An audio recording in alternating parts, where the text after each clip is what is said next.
What's up guys, Shane here for Fugatech 3D Printing, and today I'm going to show you how to do some awesome multi-extrusion prints using Simplify 3D and only one nozzle.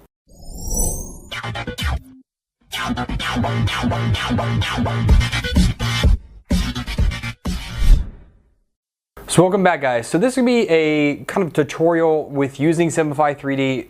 A lot of my other videos before were like setting up Simplify 3D and understanding different settings. Now we're going to just go ahead and dive right in and actually use the multi-process system that is in Simplify 3D in order to create a bunch of processes to make really awesome multicolored filament prints. Now you can do this on literally any 3D printer out there as long as it has one nozzle. And last time I checked, every 3D printer has at least one nozzle. So this applies to you. And you also obviously need to own Simplify 3D. Now there is a discount for students and teachers that you can get. I believe it's 15% off. I'll put the link in the video description if you want to pick that up. I personally think Simplify 3D is one of the greatest programs out there for slicing. I'm getting more used to Cura as it comes up. It is a great free program, but if you really want to harness the things that you're doing with 3D printing, or if you're 3D printing for money in order to optimize a lot of things, I feel that Simplify 3D is just better in that regard. Now that's just my opinion. There's a lot of pros and cons to either or. My Simplify 3D versus Cura, it was older versions that I did a few months ago. That was a big hit. I mean, that has thousands of views on it and lots of comments. So I mean, it's getting great commentary out there. But again, that's a different discussion, and you can do this in Cura. It is much harder and more intense to do. It is very simple to do in Simplify 3D, so we're going to go ahead and show you how to do that. Right, so the whole reason why I did this to begin with is that I have a whole bunch of spools that are partial. Some of these are a little bit fuller than others, but I literally have a pile of partial spools sitting there, and I was sitting around like, what can I 3D print? Like, what colors do I have? What can I make? So I went on the Thingiverse, started finding things, and I found this Paw Patrol badge. This is great. My kids are obsessed with Paw Patrol, and they have been ever since it came out. It is a huge part of my daily life with my children, so this I thought would be super fun to make for them. And for this, we need dark blue, gray, red, yellow, light blue, and white. And thankfully, the model that I'm using actually tells you all the different layer changes you need to make and where you need to make your layer changes at. So that helps out quite a bit. Then I've always wanted to print this BioShock logo in another color filament, and I'm currently reviewing a copper colored PLA. I was like, ooh, that would be great for this. So I'm just using a plain old Accelovan black PLA along with a copper PLA in order to make this. And I'm going to show you how to actually adjust your layers and how to find where you want to do your transition at with Simplify 3D 4.0. So let's dive into the slicer. All right, so we're here on the computer, and the first thing we need to do is actually download our model. So first we're going to start out with the BioShock logo, simply because this will be very easy and it's only 2 parts. So we're going to have 2 parts to come out with, and then next we'll do the Paw Patrol logo, which is a lot of different parts, and we'll go through how to do that. So you're going to want to download this, and we'll open it up. We're going to drag it into Simplify 3D. I'm going to say yes for this, and we're going to do Control L, put it on the bottom, rotate it 180 so we're looking at it, and we're in there. Alright, so here is our BioShock logo. As you see, it's a little hard to see, but just if you turn around you can see the city down here. Alright, so what do we need to do in order to split this into 2 things? Well, there's a few different ways, but using Simplify 3D 4.0, you can go to Tools, Variable Settings Wizard, and we have this nice little slice going through the model. And we can see if we zoom in here, it is already up on the letters, and we don't need it to go that high. So here it's set split height at 4.19. I don't know why. And I don't like how when you move this, it moves an entire millimeter. I wish it moved like a tenth, but it doesn't. So we're going to 3.19. Clearly that is not high enough. So we're going to go to 3.2, still not, 0.4. There it is. Now the reason why I'm doing this in the 0.2 because that is the layer height that I'm using. So you always need to make sure that you're going at 0.2 millimeters on your layer height when you're dealing with this. So we can see that is just right there at the bottom. That's not too bad. But if we did do 3.3, okay, so I did change up the model just a little bit. I scaled it to 2000%. The scaling on this default model that was uploaded is not great, so you have to scale it around. I just scaled it to 2000%. This is on a standard Pursa 200 by 200. And right here you can see the slice is just at the bottom of each of the letters, so that is perfect. That's exactly what we want right there. So we're going to hit add location and hit split process. And down here on your left, if you see, we now have two processes, 1-1 and 1-2. If we look at 1, we do prepare to print, hit OK. It's only the bottom, so it's only flatness. And then if we go to process 2, prepare to print, hit OK. As you see, this inside area is totally gone. And it's only printing the letters, the city, and the upper border, which is exactly what we want. So if you scale this model 2000%, split it at 2.6, you're going to be right here. So now let's go into the process and do some changes and figure out exactly what we need to do. Nothing on your extruder is going to change. That's all the same. Your layer is what's going to change. Now for the first one, your top and bottom are going to be standard. I usually use 4, and then we're actually only doing 2 perimeters for this one. I usually do 4 top, 4 bottom, and that is just a personal preference of mine. With a high enough infill, that is fine. You'll do more if you're doing a lower infill, less if you're doing a higher dense infill. Again, it's completely up to you. So this is all just going to stay exactly the same for this. In additions, this is fine as well. We're going to do a skirt that helps prime our nozzle a little bit, make sure that we're ready and to print and not having any under extrusion on our first layer. That's good as well. For infill, we're going to chalk this up to 25%. Simply because I want to make sure I have a nice even layer. Like I want this bottom part right here to be nice and flat. I don't want to see my infill in there. Even though I'm using 4 top and bottom layers, I would like a little bit higher of an infill. You could probably go down to 20. It just depends, but it's kind of hard when you start getting to the letters and whatnot. But either way, I'm doing 25% for the purpose of this. And I'm going to do fast honeycomb because I like it. We don't need any support in this. And a temperature is PLA, so 60. And we're doing, just going to be 200 for this one here. Cooling, that's going to be on. And our scripts. Now this is the main thing that we're going to have to change on our prints here. So the starting script, whatever it is for your printer, that is perfectly fine. Leave that the way it is. The ending script is what we actually need to delete. Okay, and now that we've deleted everything from the ending script, we have to add something in, because if we leave it just like this, the head is just going to sit right on top of your print and it's just going to melt it. We really don't want that. So we're just doing G1, which is move. We're calling for X0, caps I'll do, and then Y0. Now this will ensure that you're going to home X and Y, and that will get that head away from your print and not heat it up. And that will also give you somewhere where you can go ahead and purge the old filament and prime the new filament. Speed, doesn't matter what you set yours to. And if you look at advanced, when we did the tools and variable wizard, this is what it was actually changing right here, the layer modifications. It was making this so that your stopping height was 2.6. It starts at 0, so you don't need to change that, but it stops here. And we're going to hit OK, go into process 2. We're going to zip right to advanced real quick. And here you see it starts at 2.6. So if you know the actual height of the model you're printing, like if you scaled it yourself and you know what it's supposed to be, you can go ahead and do this yourself. But that variable print wizard just helps out a lot with doing that. Back to the beginning here. Extruder stays the same. Layer, this is what we're going to change. We're changing the bottom to 0 because the letters in the city are printing directly onto a solid layer. So we don't need any bottom layers because you're not going to see any of it. So we can go ahead and get rid of that. We're doing 2 perimeters like we were in the last one. Additions. The skirt brim, turn this off. Otherwise it's going to try to print it around midair. You don't want that to happen. So we're just going to leave that alone. Infill again, make sure this matches what your process 1 was. Since I changed it, got to change that. Again, no support. Temperatures can all stay the same. Again, I did 200 for this. Cooling should be on. And our scripts. So our starting script, depending on what your starting script is, you can generally leave it. Again, this is kind of where it gets a little bit tricky, but I leave mine on because what it does is it extrudes a bunch of filament down in the one corner.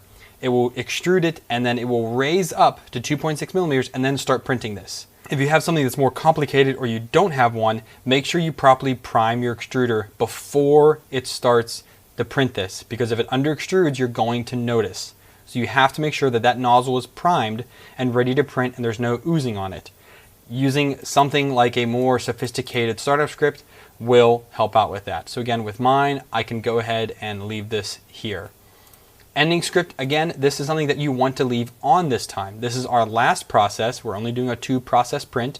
This is our last one. So when this print ends, we want to shut off everything and all the safety features that we override or that we don't turn off. We're turning off the extruder, the bed, the fans, all that stuff's turning off, and we are finishing that up.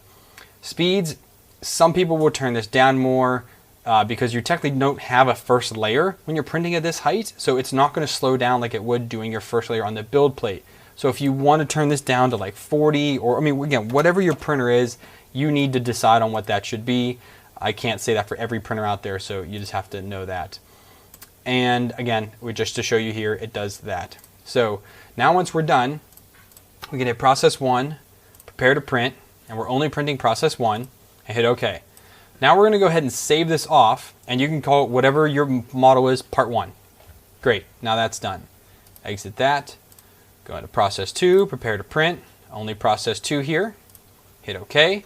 There it is, see? So we don't have any additions on the outside, we just have straight printing, and if we go all the way down to layer 1, you can see it starts straight with infill because we don't need any solid layer lines there. Again, these ones are solid because there's only like 3 layers there. So, but anyways, it starts with infill. That's exactly what we want. So we can go ahead and save that and call that part 2. Now, all we have to do is get it to print. Okay, so process 1 is going, it's printing, it has finished. Your bed has homed on the X and Y, Z stays the same. Now you're going to go ahead and remove your filament and put in your second color. And for me, it's going to be that bronze color, and it's only going to print the letters and the city and the outline here of the print. So once I have that started, my printer is going to go through its startup script, which you see here is my zigzag. And once it does that zigzag, it will then go up to 2.6 and then start on the second layer, which is exactly what we want. Then once the print has finished, the print bed will home and do all of the standard off functions that you call for in your ending script, which would be turn off the motors, home the printer, turn off the fan, turn off the heated bed, turn off your extruder, all that kind of stuff. Okay, so now we're gonna try a more difficult model. So I'm gonna go ahead and use this Paw Patrol model. You can use anything you want, but this one is just a really good one for using 6 colors of filament. So in my opinion, this is a great model to try out. And if you have kids, even better, because honestly, what kid doesn't like Paw Patrol? I also don't mind watching it. So this one, I'm doing on Monoprice Select Mini. Now, when I imported the model, it's actually, this isn't to scale here. So here's to scale. It's obviously too big. Well, the author actually gives you all of the different sizes that you actually need. So where to do your layer changes, he walks you through all of that. Pull it up right here for you. So here it is right here. He tells you 0 to 1, dark blue, then silver, red, yellow, light blue, and white. And he tells you where to make all those changes, which makes doing our variable wizard so much easier. So we're going to minimize that. And so, okay, what I was saying here, back to here. So because he tells you, if I scale this down, so uniform, if I scale this down to 71%, it's no longer as thick as it should be on the X and Y, or I should say on the Z. It's much smaller. So what I had to do is just make everything, make the Z 100%, and then now it is thick enough and I can still use the wizard the way I should. So we're going to go down Tools and Variable Settings Wizard, and you can see it goes all the way up to 6 millimeters. So the first split we're going to do is at 1 millimeter. Turn cap, there we go, 1, and then just keep adding each location in, 3, 4, and 5. And hit split. Okay, so there's our 6 processes right there for our 6 colors. And you can go ahead and preview each one. So if you go to 1, just like that one, you can see it's just flat. 2, and you can see how it is off the build plate. You should make your first process the way you want it, and then we're going to go through and you need to edit each one. So as I said, extruder, nothing changes. Layer for the first process stays the same. Second one, we're doing no bottom layers, only top layers. Additions, turn off skirt brim. I'm doing 30% infill per the recommendations of the author of this. As you see right here, he says infill of 30% at 0.2. So we're going to go with his recommendations on this. I'm doing fast honeycomb, there's no support, temperatures are already set, cooling is good to go, and scripts. Okay, so I also want to leave my starting script on these because this is going to prime my nozzle and then it will start the print, which is great. The ending script I only need to do G1, X0, Y0. Like that. And in the starting script, it homes. So all you need to do, this is just to get the nozzle off your printer, off your print, I should say. You don't want it to melt that kind of stuff. So get that out of the way. And then advanced, you can see it tells us start at 1 and 2. That is good to go. So we're gonna go through each one real quick and update those, and then we'll take a look what it looks like afterwards. Okay, now once all those are done, again, you can look through and preview each one, what it looks like. You see like the white only does that. So what I did is when I exported this, when I created each process, I named it the color. So I just did Paw Patrol 1 and then the color. That was just reminding me on what I actually need to do. So the first one I called Paw Patrol 1 dark blue, Paw Patrol 2 gray, Paw Patrol 3 red, etc., going down to each one. So again, this is the exact same process for the 2-part one, just a lot more processes. So each one you go through, it's going to finish, then it's going to come over here and home the X and Y, swap out your filament, you hit print again, and it's going to go ahead and prime along here. Again, this is how mine goes. Then it will raise up, and then it will go over and start the print and do it all its thing. And then it will stop. It will home this X and Y again, and everything will stay on. The heated bed stays on, the extruder stays on. That's really crucial to know. And then on your last print, it's crucial to make sure you put all those safeties back in. You don't want to have a hot end on for hours and hours if you're going to bed after this or anything like that. You don't want to leave a 3D printer unattended with a hot end and heated bed on and it's not actually doing anything. It's just not good. So it's as simple as that, guys. I mean, it really is not that hard. Again, I've showed you a 2-process and here is a 6-process multi-print. And this will work for you. I want to say guaranteed, but I don't want to say that just because I want to yell at me. But I mean, it worked for me on several prints that I've done, aside from my own setting mistakes. But take what I've learned and how I'm doing it, and I think it will work out really well for you. So yeah, so I hope this helps you guys understand how to do multi-process printing in Simplify 3D, different files for each one of these processes. That's how you get these multicolored prints out of one extruder using Simplify 3D. Here for this one, this was just a cheap Accelovan black PLA, and this was a copper PLA that I'm reviewing from Banggood. This was a total mix. So I think this has Gizmo Dorks, Inland, Folgertech, Catalyst. I think I have some Ziltech in here, and I'm not sure what else. I'm using tons of different kinds of filament. So if you're using, or say just different brands of filament, all PLA though, you can just set your different extruder temps for each one, however it is that you normally print with that color. If white ends up being hard for you, or if you have black, if black needs a little bit more heat for you, that's fine. You can set each of those up for each individual process. 205 generally, 200, 205 works for me for almost any color filament, unless it's like Maker Geeks and they just need a lot higher temperature. So it's very easy. So I really hope this helps you out, guys. I hope this helps you understand Simplify 3D just a little bit better. And if it did, please give me a thumbs up. If it didn't, give me a thumbs down. Talk to me in the comments. Let me know what I can do to make these videos better. I want to make these as educational as possible for how I found out how to do things. I'm trying to share what I find with you. And again, I just hope it helps out. So thank you. If you want to support me, obviously subscribe for more of these videos. I'll try to do these as often as possible. However I like, oh, that'd be a fun thing to do. Or if you have any suggestions for other Simplify 3D videos, please leave it in the comments. I would love to try and make them for you.